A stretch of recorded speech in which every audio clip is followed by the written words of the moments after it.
성경을 봉독하겠습니다. 오늘 말씀은 시편 84편 1절에서 2절 말씀입니다. 만군의 여호와여, 주의 장막이 어찌 그리 사랑스러운지요. 내 영혼이 여호와의 궁정을 사모하여 쇠약하며 내 마음과 육체가 살아계시는 하나님께 부르짖나이다. 아멘. 여기 두 가지 질문이 있습니다. 속으로 답변해 보시죠. 나는 하나님을 믿는가? 그리고 또 하나는 나는 하나님을 사랑하는가? 네, 첫 번째 질문은 답을 할 수 있을 것 같죠? 나 하나님을 믿지. 두 번째 질문은 조금 어렵습니다. 나는 하나님을 사랑하는가? 정말 사랑하나? 사랑한다는 것에는 징표가 있습니다. 우선 같이 있고 싶어지잖아요. 그래서 작별이 싫고 이별이 싫은 거죠. 좋은 것을 주고 싶고 나누고 싶고, 그래서 사랑하는 남녀는 결국 같이 있으려고 뭐해요? 결혼합니다. 오늘 본문의 시인은 분명히 하나님을 사랑하는 사람이 맞아요. 왜? 주와 함께 있기를 소원합니다. 1절을 다시 보겠습니다. 1절 시작. 만군의 여호와여, 주의 장막이 어찌 그리 사랑스러운지. 네, 하나님의 장막을 지극히 사랑한다라고 말하는 것은 그것이 하나님이 임재하여 거하시는 처소가 되기 때문이에요. 구약에서 하나님은 하나님의 전에 임재하셨습니다. 네, 성전의 지성소내에 임재하시고 이스라엘과 함께 하셨습니다. 그들을 통치하시고 그들로부터 영광과 존귀를 받으시는 분으로 묘사가 됩니다. 시인은 그 장막을, 그리고 거기 임하시는 하나님을 사무치게 그리워하는 사람입니다. 그래서 계속 2절에 이렇게 얘기하죠. 84편 2절 다 같이 볼까요? 내 영혼이 여호와의 궁정을 사모하여 내 마음과 육체가. 네, 여러분들 느낌이 오십니까? 네. 마음과 육체, 온 존재가 여호와의 궁정을, 여호와의 뜰을 사모한다는 고백입니다. 시인은 경외심이 가득한 나머지 하나님의 전 뜰에 이르러서 그분을 경배하기를 소원하고 있어요. 순례자들은 성전을 방문할 때 성전 뜰에서 거하였다고 합니다. 이 시인은 진정 하나님을 사랑하고 경외하는 사람입니다. 여러분, 그렇습니다. 만일 여러분이 하나님과 함께 있고 싶고 드리고 싶다면 분명 그를 사랑하는 사람이 맞습니다. 그래서 우리는 예배에 참여하고 말씀을 묵상하고 무릎 꿇어 기도를 합니다. 또 어려운 중에도 헌금도 드려요. 예수님은 한 가난한 과부의 헌금을 눈여겨보셨죠. 단 동전 2개. 하나 말씀하셨습니다. 이 여인이 가장 많이 넣었도다. 왜요? 그 헌금에는 그 여인이 가장 큰 마음이 담겨 있었기 때문에. 그날 주님은 여인에게 큰 칭찬을 하시죠. 네, 사랑은 모든 것의 가치를 결정합니다. 사랑은 모든 행위의 의미를 판결합니다. 그러면 한 교회의 가치는 무엇으로 말할 수 있을까요? 그 교회 공동체의 주님께 대한 사랑으로 판단할 수 있을 겁니다. 서양의 많은 교회당은 우아한 석조 건물로 되어 있습니다. 아마 건축된 당시에도 사람들이 감탄을 받았을 거예요. 그러나 지금은 대개는 텅 비어 있습니다. 유럽 쪽은 더 그렇습니다. 관광객들이 없을 때에는 적막하기도 해요. 어쩌다 이렇게 되었을까? 그저 휑한 건물일 뿐이에요.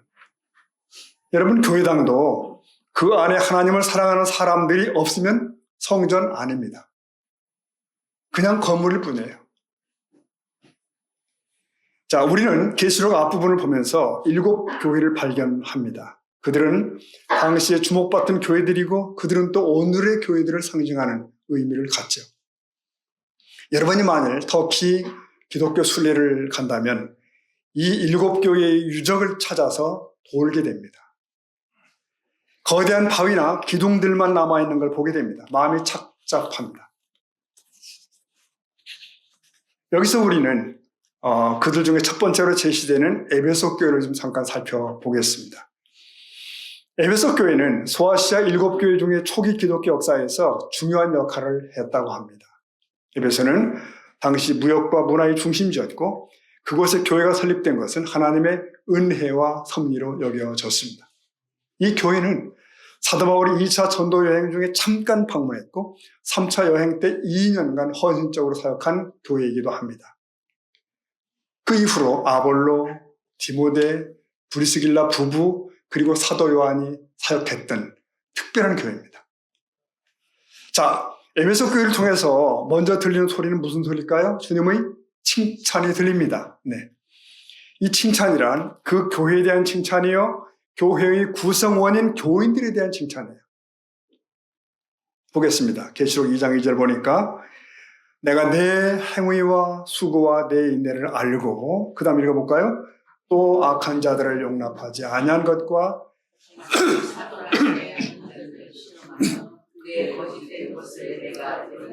보십시오. 이 내용을 볼 때 당시 에베소 교회가 어떤 류의 위기를 통과한 것 같아요. 어려움을 지냈습니다. 교회에 슬그머니 들어온 자들이 있었어요. 악한 자, 그리고 자칭 사도라고 하는 자들입니다. 이들은 에베소 교회에 들어온 이단들이에요.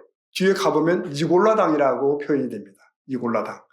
이 이단 집단은 스스로 자신들을 사도라고 칭하면서 성도들을 미혹했습니다. 여러분, 예나 지금이나 이단은 이미 교회에 다니는 신자들을 노리지요. 몇 가지 성경 구절을 왜곡하여 미혹을 합니다. 그리고 교회에 대한 불평을 부추기면서 파고 들어옵니다. 제가 근자에 들은 소리인데요. 한 대형 교회에서 후임 목회자를 세우면서 아들 목사님을 세우게 됐다고 합니다. 근데 그 이후로 이 교회 안에는 불평과 수군거림이 계속됐어요. 교회 공동체가 금이 가는 취약한 상황이 된 거죠. 자, 바로 그때에 이단들이 스며들어왔답니다. 그들은 교회 개혁 혹은 교회 바로 세우기 운동이라는 명목으로 교인들을 규합하기 시작했어요. 교회를 흔들기 시작합니다. 그래서 교회가 큰 혼란을 만났다는 얘기를 들었습니다. 저도 깜짝 놀랐습니다. 아, 그럴 수도 있겠구나. 교회의 단합이 취약해질 때 얼마나 이단들에게 좋은 기회겠어요. 얼마나 좋은 찬스입니까? 교회가 이단이나 세상의 허점을 보이게 되면 무너지게 됩니다. 어려움을 당합니다. 그러나 여기 에베소 교회는 어떻습니까? 견고히 서서 이단들의 속임수를 다 이겨냈다는 것이에요. 에베소 교회는 이단들을 그냥 용납지 않았습니다. 이단들을 용납지 않고 그들의 거짓을 다 드러냈다는 거예요. 이단을 분별하여 또 몰아냄으로써 주님의 칭찬을 받게 된 거죠. 우리의 교회도 진리에 견고히 서서 주님의 칭찬을 받기를 소원합니다. 여러분, 그뿐입니까? 3절에서도 칭찬이 이어져요. 주님은 무엇을 알고 있는가? 2장 3절 보니, 3절 다 같이 볼까요? 또 내가 참고 내 이름을 위하여 견디고. 당시 에베소 교회는 내부적으로는 이단의 공격에 시달렸고 외부적으로는 박해를 받았어요. 하지만 이들은 안으로는 이단을 단호하게 색출하고 밖으로는 모든 핍박과 박해를 잘 참고 견뎌냈던 것입니다. 게다가 2절 첫머리에 보니 내 행위와 수고와 인내를 안다고 하셨습니다. 안다. 이 교회는 아주 열심히 있고 충성스러운 교회였음을 알 수 있습니다. 말씀의 토대 위에 든든히 잘 세워진 교회라는 뜻이죠. 당시 교회는 황제 숭배 강요 때문에 심한 박해를 받게 되었습니다. 우리 한국교회도 일제시대에 신사참배 강요 같은 박해가 있었지 않습니까? 그때 타협한 자들이 많습니다. 하나 여기 에베소 교회는 그것을 의연히 견뎌냈다는 것이에요. 그리고 그리스도의 성육신을 부인하는 이단들의 도전도 많았습니다. 하나 에베소 교회는 그리스도 이름을 붙잡고 복음의 확고에 서서 자신들의 신앙을 끝내 지켜냈다는 것입니다. 여러분, 세상에 수많은 교회가 있지만 이런 교회는 많지 않을 겁니다. 내부적, 외부적 위기를 이겨내고 신앙의 순수함을 지켜내간 교회입니다. 이런 교회라면 정말 주님께 칭찬받을 만한 귀한 교회죠. 우리 교회도 그런 칭찬을 받기를 원합니다. 네. 자, 그런데 이런 교회가 책망을 받을 일이 있을까요? 없을 것 같지 않습니까? 근데 있다면 과연 그것이 뭘까요? 2장 4절 보니 2장 4절 읽습니다. 시작. 그러나 너를 책망할 것이 있나니 네, 주님은 에베소 교회를 향해서 너희가 처음 사랑을 버렸다고 단호한 말씀을 하십니다. 여기 처음 사랑이란 말 그대로 첫사랑을 뜻하는 것입니다. 우리는 첫눈이라는 말을 사랑하죠. 첫사랑 역시 그런 것입니다. 순결한, 순수한, 가슴 뛰게 하는 사랑. 온 세상이 다 꽃밭 같아 보이던 날이 있었습니다. 두 번째도 세 번째도 아닌 첫사랑이기 때문에 더욱 순수하고 귀한 것이죠. 우리 신앙의 여정에서도 마찬가지로 생각됩니다. 우리가 처음 예수님을 만났을 때, 우리가 처음 주님을 사랑하게 되었을 때를 기억합니다. 그 가슴 두근거림과 감격은 정말 말로 표현할 수 없을 정도였습니다. 그러므로 이 첫사랑의 마음을 평생 간직하며 신앙생활을 할 수 있다면 얼마나 좋겠습니까? 근데 주님은 에베소교를 향하여 바로 그 처음 사랑을 버렸다고 지목하십니다. 버렸다. 에베소 성도들이 처음 신앙을 받아들일 때 가졌던 그 열정과 그 순수한 신앙을 상실했다는 거예요. 주님께 대한 갈망도 다 식었다는 거예요. 그러면 왜 그렇게 됐을까? 왜 잃어버렸을까요? 오래 믿고 오래 교회 다니다 보니 신앙이 형식화되고 뜨거움이 다 사라졌을 가능성이 있습니다. 또 이단들과 싸우다 보니 마음이 황폐해졌을 수 있습니다. 혹은 어떤 시험에 들어서 첫사랑을 잃어버렸을 수도 있겠죠. 이유가 어떻든 간에 주님은 너희가 처음 사랑을 잃고 있다고 지적하십니다. 이게 심각한 거예요. 돌이키지 않으면 촛대를 옮겨버리시겠다고 하셨습니다. 아무리 많은 것들을 잘해도 사랑이 없다면 교회가 아니라는 말씀이에요. 촛대를 옮겨서 성령의 빛이 없는 교회, 주님과는 무관한 명목만이 남아있는 교회로 만들겠다는 엄중한 경고입니다. 그래요. 모든 걸 다 바쳐서 주를 섬겨도 주를 사랑하는 그 마음이 없다면 이미 아무것도 아닌 것입니다. 우리의 모든 종교적 행위들이 주를 향한 사랑이 아닌 자기 사랑, 자기 의의라면 전혀 의미가 없습니다. 주님은 그걸 말씀하시는 겁니다. 성도 여러분, 우리 중에 어떤 분들은 처음 주님을 만난 날처럼 변함없는 마음과 정성을 가지고 주 앞에 나옵니다.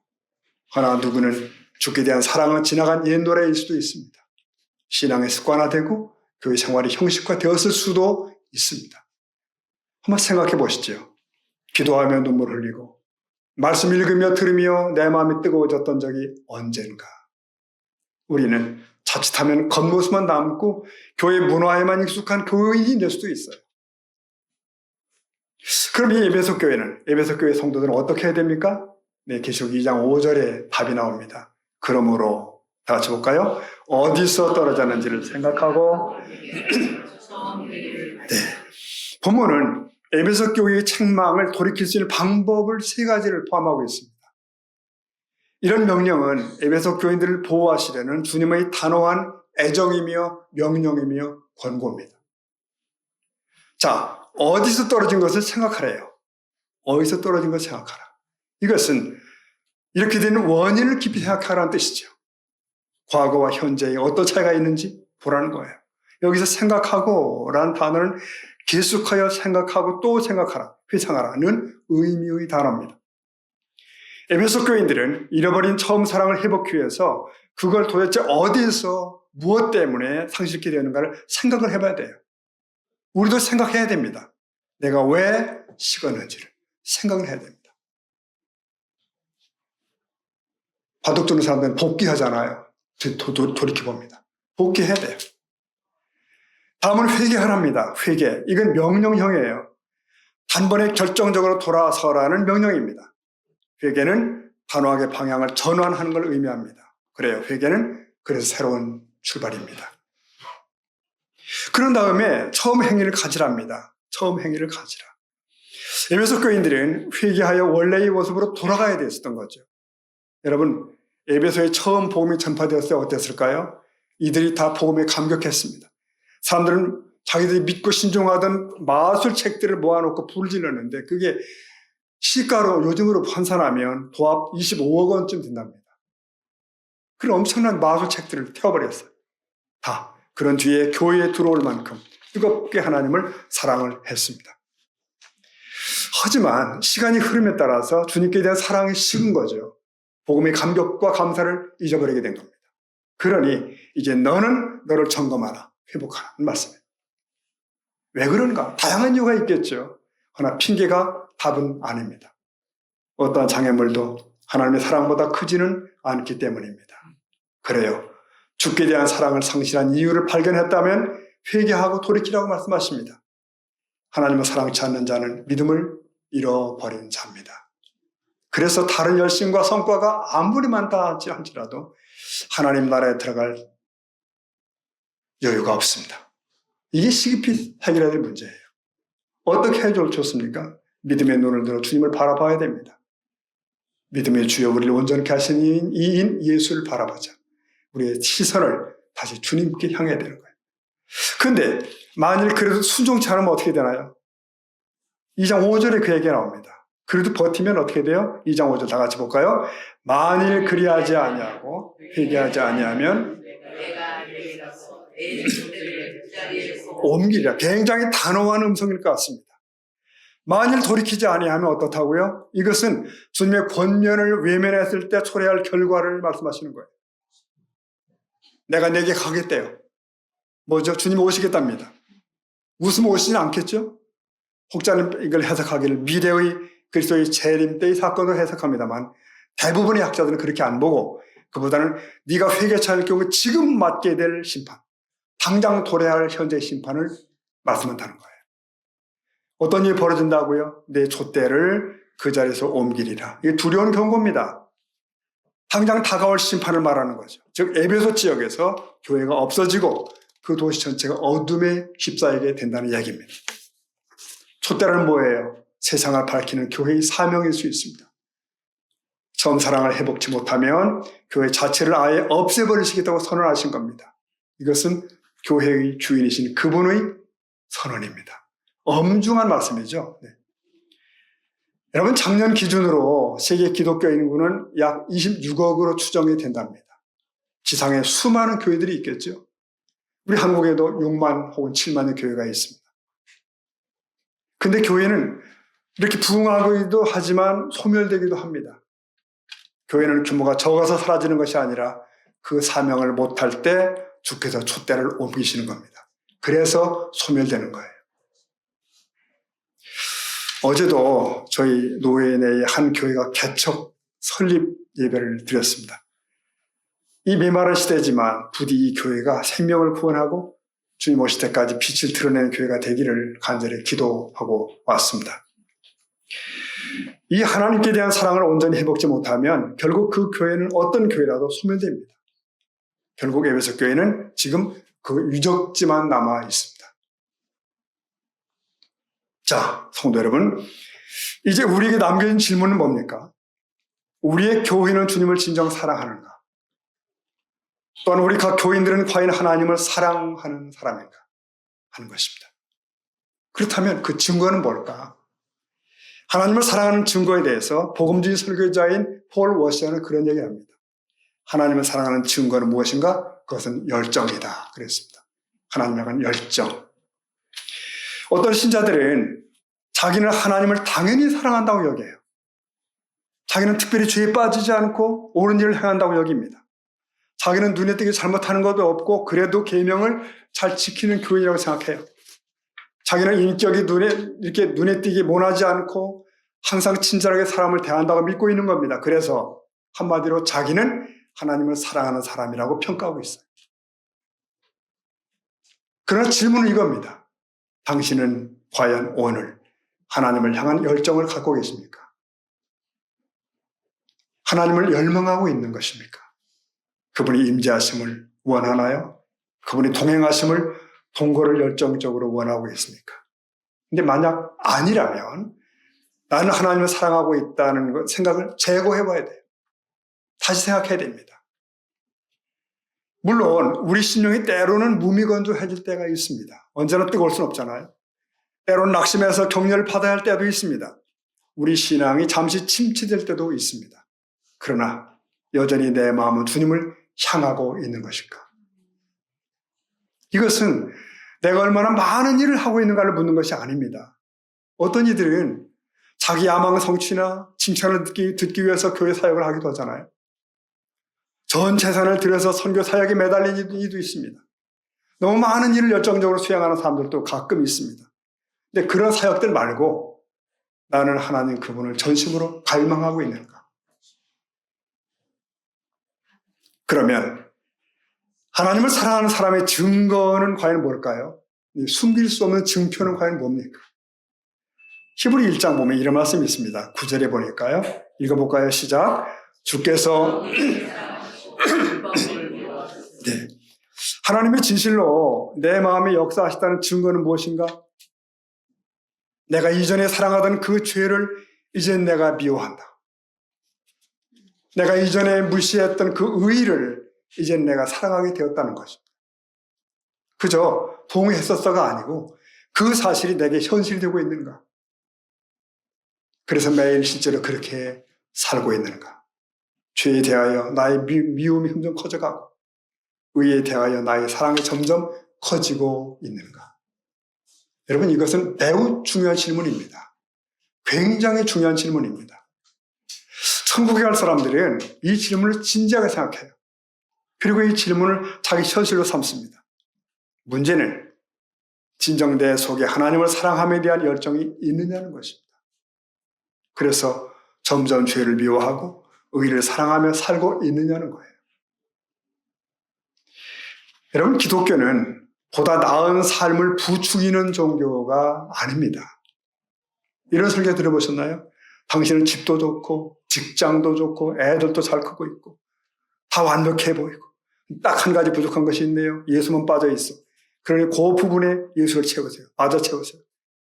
그러면 당신은 정말 더 완벽한 삶을 살 거예요. 이건 기독교가 아닙니다. 이렇게 말해야 되거든요. 지금 당신이 살고 있는 삶은 모든 것이 인류라고 해도 아무것도 아닙니다. 예수 그리스도 없이는 당신의 모든 삶은 아무 가치가 없습니다. 예수님은 당신의 삶의 액세서리 중에 하나가 아니란 말입니다. 당신은 예수님을 전부로 가져야 하고 예수님은 당신을 전부로 가지셔야 됩니다. 아니면 당신은 헛되고 잃어버린 자가 되는 겁니다. 여러분, 이게 맞는 설교입니다. 기독교 복음은 우리의 삶이 보다 나아질 거야 라고 말하는 것이 아닙니다. 대신에 나는 하나님을 갈망하는가, 죄를 미워하고 의를 사랑하는가를 촉구하는 거예요. 그래서 우리는 주변 사람들이 당신은 정말 하나님을 사랑하고 있군요 라고 말할 수 있는, 인정할 만한 그런 삶을 살아내야 되는 것입니다. 이게 우리 목표예요. 여러분, 천국 생활은 지상에서부터 시작이 됩니다. 모든 사람은 자기가 죄인인 걸 알아요. 다만 그 죄가 얼마나 끔찍한 것임을 깨닫지 못하는 거예요. 그래서 그 죄를 붙들고서 손에서 쉽게 놓지 못하는 것입니다. 일상에서 물을 마시듯이 그 죄악을 계속 맛보기를 원하는 거죠. 때문에 내가 죄인이라는 사실을 깨닫는 것이 요점이 아닙니다. 중요한 것은 죄를 미워하고 의를 사랑하는 삶을 현실로 살고 있는가, 그것입니다. 성령 역사도 마찬가지거든요. 성령님이 당신의 삶 속에 어떤 초자연적인 기적을 행했는가, 체험했는가? 여러분, 기적이 다른 것이 아닙니다. 이전에 하나님을 무시하고 싫어하는 삶을 살았다가 이제는 하나님을 그 모든 것 위에 높은 가치를 두고 산다면 그게 기적인 줄로 믿습니다. 하나님의 임재를 갈망하고 사랑하는 삶을 산다면 그게 기적이에요. 반면에 놀라운 신비한 체험이 있었다 할지라도 그의 삶에 그런 변화가 일어나지 않는다면 그건 성령의 기적이 아닙니다. 여러분, 천국이 어떤 곳입니까? 그곳은 영원토록 하나님을 갈망하고 사랑하는 곳이고요. 찬양하고 예배하는 곳이에요. 하지만 지상에서 우리 대부분은 그런 것들을 별로 원하지 않습니다. 우리가 지금 이 지상에 살면서 하나님을 사랑치 않고 하나님을 갈망하지 않는다면 아마 천국에 가서도 그런 걸 원하지 않겠죠. 물론 이런 사람들은 아마 천국에 들어가지 못할 수가 있습니다.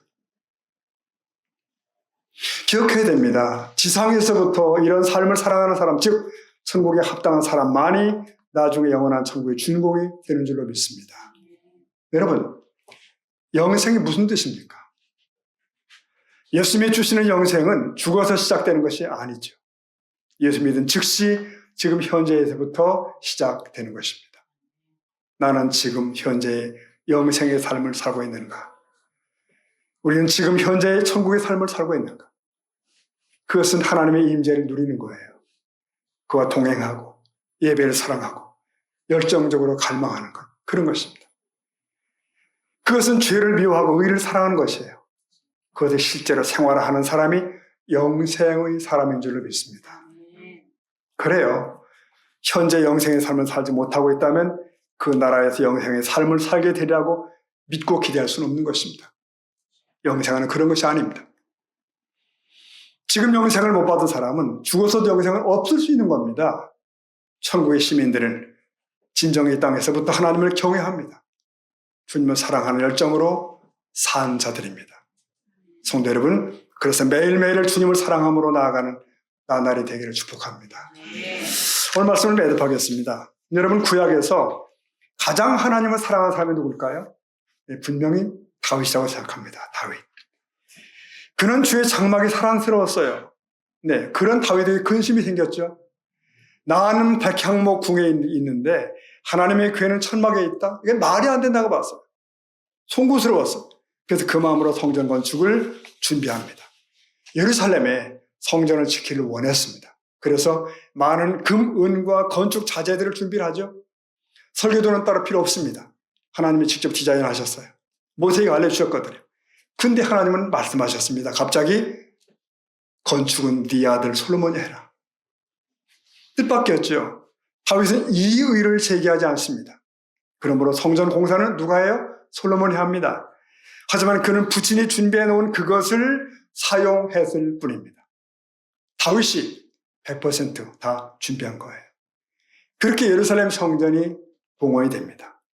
사람들은 솔로몬의 전이라 부르지만 하나님은 다윗의 전이라고 부르십니다.